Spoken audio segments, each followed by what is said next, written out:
Good morning.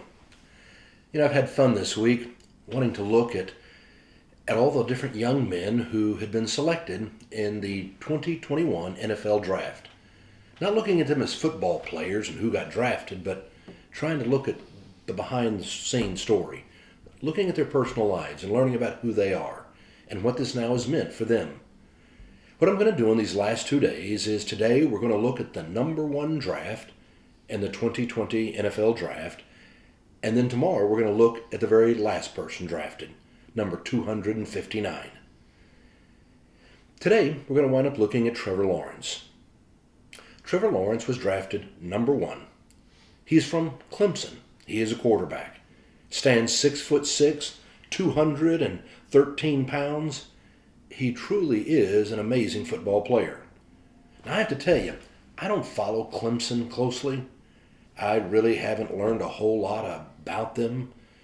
And so it was interesting as I began to dig in and start to read, and I learned a lot of things that I did not know. First of all, I learned that Trevor was actually a person of very strong faith.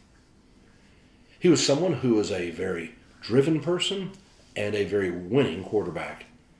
Since he started playing quarterback back in high school, all the way through his 3 years in college, he has only lost 2 games, ever.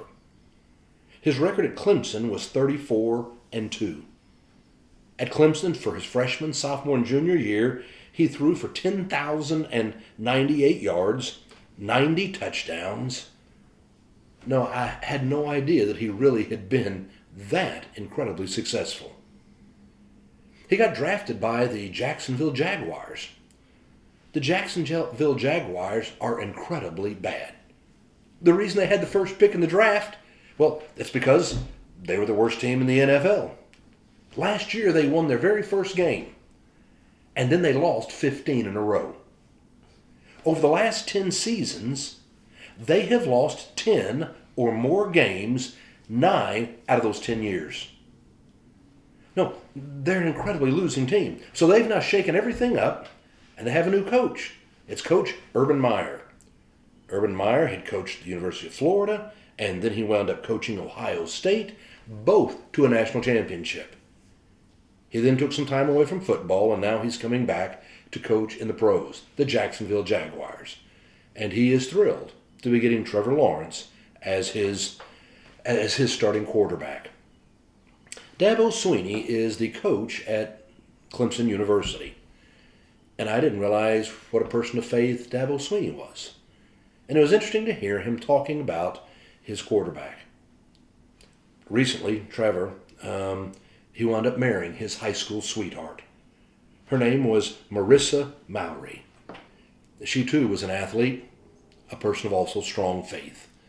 Their whole service was a service based around their faith. Dabo Swinney was talking about him, and I want to read you what he said. What I love about Trevor more than anything is he is faith-driven. He has built his life on a foundation of faith. He is an inside-out kid in this world of outside-in. People are paralyzed by other people's opinions and what some person says on social media. He's not affected by that. He's really not. I told him, you are stepping into a very, very bright light. Don't ever let the light on you become brighter than the light in you. I thought about that. How often you and I worry so much about what other people are saying about us. It can determine how we live and what we choose to do. The most important thing is not what other people think about us. It's what we think about ourselves and what we believe God thinks about us. To let the light of Christ shine within you. When you and I go out and we let God's light shine in our lives, it's how you and I go out and share His love and bring hope in the world. Go out and make it a great day.